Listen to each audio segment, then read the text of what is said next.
What's the difference between a musician and a savings bond? Anyone?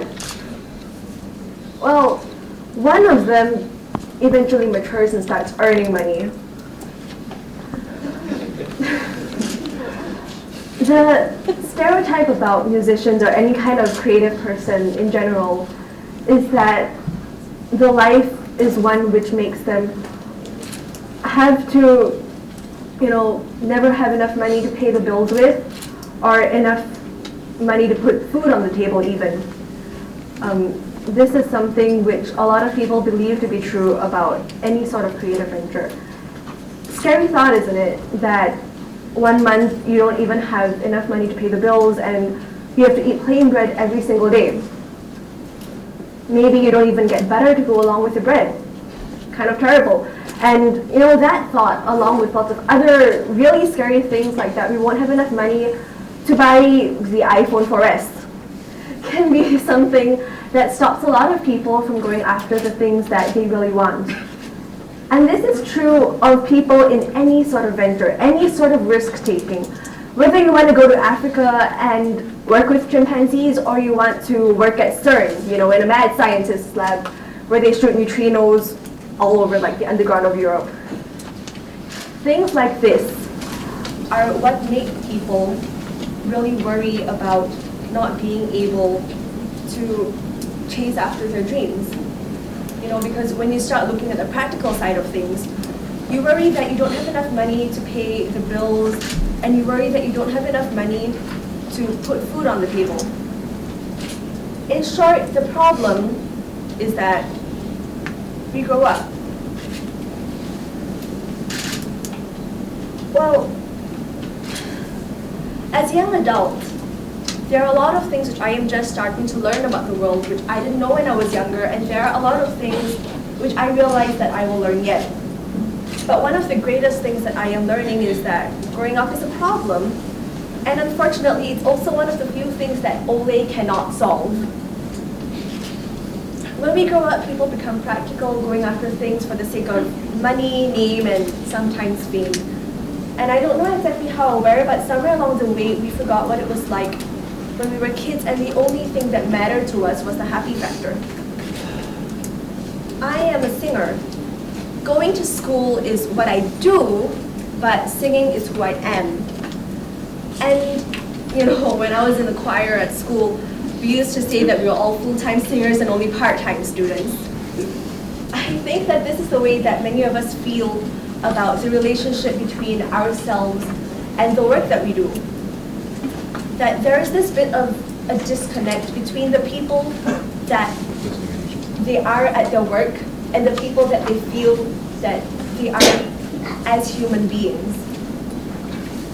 When we were littler, we used to want to be things like firefighters and astronauts and ballerinas, but somewhere along the way we hit our teens and we enter that first life crisis, where we go like, oh my goodness, I need to buy that new pair of jeans, or that wallet, or that new bag. And in going after all these things, we wind up settling for whatever keeps the ka-ching coming in. The trouble then is retaining this sense of childlike wonder and this love and passion that we had when we were younger.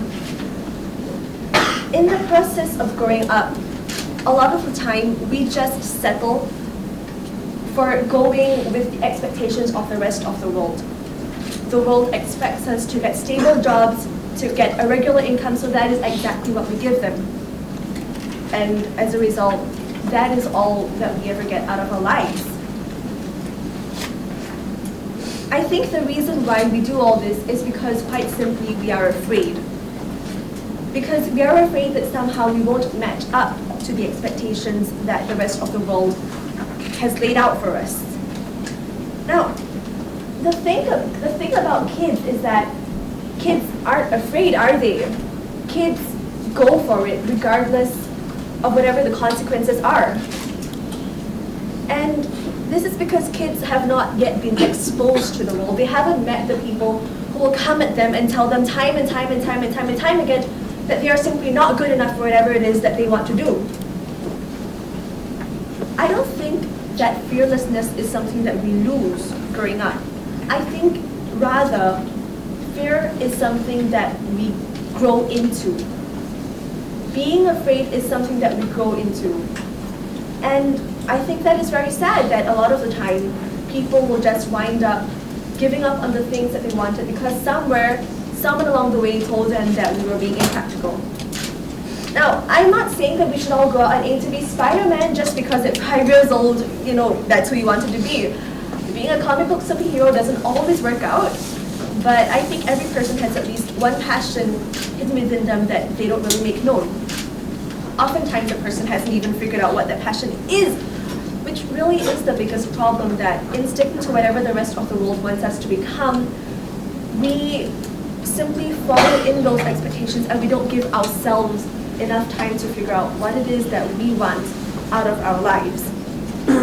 Sometimes you will find those lucky people who seem to just fall into doing the work that they love to do. But more often than not, you find that this really isn't the case. Most of the time, people have to go out there and search for those passions.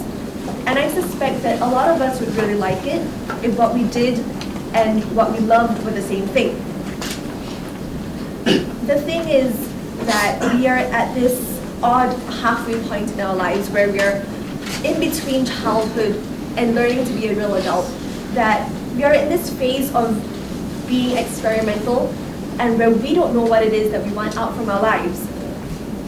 Which is why I think it's really important that we have to go out there and make time to look for it. And it is only if we go out there and we look for the things that we want to be passionate about, that we can find those things. Because let's face it, we are perpetually busy. We may not even have a spare couple of hours on the weekend. You just have to make time for it. And I know that to a lot of us, this sounds a little bit weird and even maybe a little bit counterintuitive. Our culture is one which, we go about thinking that if we are meant to do a certain kind of work, fate will magically bring us into doing that particular piece of work. But that really is not the case. If you think about it, we go through life making so many other things our priorities, school, jobs, and things like that we often put ourselves in the back seat. Is it really any wonder then that we haven't figured out what it is that we want from our lives? Is it really any wonder that we don't know what our passions are? So the question I'm going to put to everyone today is, why don't we put ourselves in the driver's seat for a change? Take control, and even if that means that we have to go out there and do things that are out of the norm, a couple of crazy things here and there, but why not? When we do things that we are passionate about, that makes us happier people. And that is a big deal. If you look at the great people of any one time, you'll notice that they all share one thing in common, and that is that they all share an incredible passion for the things that they do. Steve Jobs said that when the going got tough, what got him through was knowing that he was passionate about the work that he was doing. And of course, there are going to be people who come at us and tell us time and time again that we're simply not good enough. They're going to be the people that will knock us down and tell us that we are being unrealistic and tell us, you know what, you should be doing real work with your time. But I urge you to ask yourself, if ever you find yourself in that situation, whose version of real are they asking you to be? Is it their version of real or is it your version of real? In 50 years' time, when you look back at yourself and you think about all your years, and you've got your big car and your fancy house, the person you will have let down is not yourself. The person you will have let down is not them. The person you will have let down is yourself. Because in getting all these things, you have missed out on the things that you could have done as a younger person. And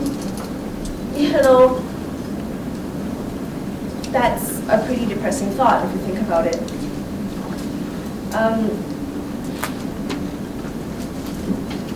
I think that in going to do the things that we really love to do, it's good to be happy, because in being happy, it is only through that we want to put in extra effort at our work. And through putting in extra effort at our work, this allows us to want to go ahead and do crazy things like get up at 6 a.m. in the morning and record videos of ourselves singing, right? No, actually, I think that might just be me. No, actually, that is what a few people did in a project by American choral composer and conductor Eric Whitaker called the Virtual Choir. What we did was collate videos of ourselves singing, and this all went onto YouTube, where it was then collated into a giant choir made of people who had never met each other before, connected by the magic bond of music, technology, and the wonder that is YouTube. So I'm just going to let you guys see a little bit of what happens when you put together music, technology, and a bunch of crazy people.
It's quite incredible, isn't it? I love the blending, the coming together of voices. 200 strangers coming together to form this piece of music.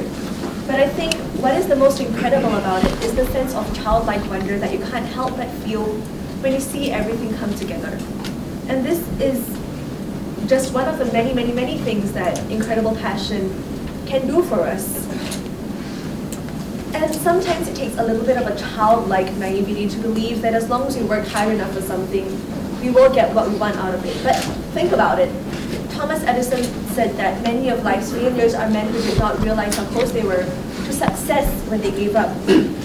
I think the problem with growing up is that we have, throughout all our lives, been exposed to so many times of people telling us that we're not good enough, that we give up altogether far too soon. I read somewhere that the only difference between an ordinary person and a genius is that geniuses love what they do. And that's a very important distinction, I think, because when you love what you do, that is what makes people really want to go out there and push on where other people would normally give up. You have to kind of be like these guys, Shrek and Donkey. You know that scene where Donkey keeps going, are we there yet, are we there yet, are we there yet? That's the same kind of attitude that we need to have, barreling through stuff, no matter how many times Shrek and life tells you no. You have to be like the kid who will keep on bugging their parents to bring them to the candy store. And even if, your parents will keep on telling you, no, bug your parents enough and they're going to wind up buying the 5-year-old chocolate just so that he will stop whining for Kit Kat. The philosopher Martin Heidegger said that the curious thing about people is that we all know we're going to die, but for some reason we keep on acting as if we aren't. And it is because of this that we keep on holding off on things, saying, I'm going to have a few more years to work things out. And eventually we get to the point in our lives where we look back upon ourselves and we wonder what happened to all that time. And it's very sad when we get to that stage and realize that we have not achieved the things that we really want to do. So what we need is to take back the childlike wonder and retrieve it from the grown-up junkyard of forgotten dreams. Yes, some people are going to call me naive, but we are young, so why should we stop dreaming? Steve Jobs said that people with passion can change the world for the better, and I think that he is absolutely right.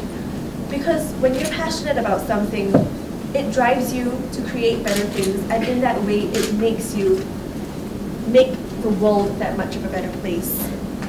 So keep that childlike wonder. Keep fighting for the things that you're passionate about, and don't grow up. Thank you.